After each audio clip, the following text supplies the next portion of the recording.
All right, YouTube, back again. This is I don't know, honestly, like less than an hour later, probably. But it wasn't too bad, I guess, in my case because of how much space I have, and yeah, so it's pretty much done. This is a part 2 to the first video that I put up. I hate breaking them up into parts, especially if they're not long. But like I mentioned in the previous video, the whole editing and all of that. So until then, at least this will just be out.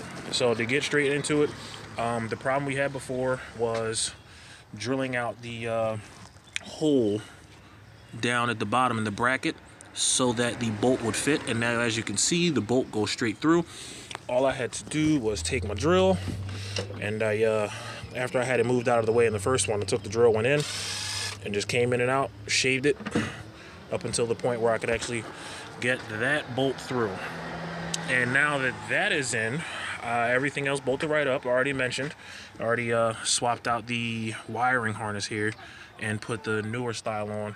Just saved the old boot so that way I can still cover it up, and got this one off from the old style. Now, just started it up, did a test start, and started up great. No issues, 14.8 right off the back. I wish I would stay consistent like that, but of course it's a cold start. But this truck's never seen 14.8.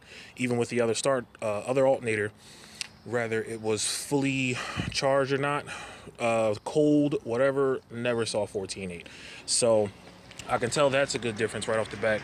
I'm actually about to finish my big 4, but other than that, the only thing that I wanted to do was clean up a couple of things that I didn't finish the last time I was talking. And especially, which is very, very important when it comes to these wires. And even if you get another aftermarket one that goes on here and has a bunch of them coming through. So when you do wire up the right one to the excite wire, if you're making an excite wire, if you did an LS swap in an older car and you're wondering why when you start the car up, you know, alternator's not going, probably don't have the right wire in the right place. So this wire being the excite wire for this alternator to get it going, it cannot be a direct 12 volts. You can't take a positive off the battery and just run a small line to the alternator to the excite. No, you can't, because in these models, as soon as this sees an automatic straight 12 volts, it will blow the regulator. So you don't want to blow any regulators. You'd either end up trying to replace the regulator yourself, going on eBay, buying one. I think they're like 30 bucks, and you know, swapping it out, or paying for a new one, or paying somebody to do it. Either way, it's extra money, unnecessary. So just make sure that you do have a resisted 12 volts. Now, from the a few of the videos, I never understood exactly what a resisted 12 volts is, but all it is just in order to have a resisted 12 volts. So for example, a line going from the battery, you have a small line, you feed it into a light bulb. After that light bulb, you come out of that bulb, and then you go into your alternator. Now that bulb is adding resistance. There's resistance in that line. So that would be a great excite wire. Now with this car, because this is already here, this is the existing excite wire from the old one.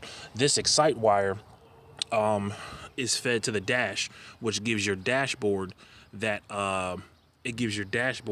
battery light to let you know that, you know, to pretty much let you know that it is hooked up. Now, when you turn your key up, usually you'd see a battery light. Not all vehicles, most of them you do when you turn the key up. Now, as soon as you start the car, battery light goes away. So that goes to show you that it is working. And other than that, that's pretty much it. Alternator's in.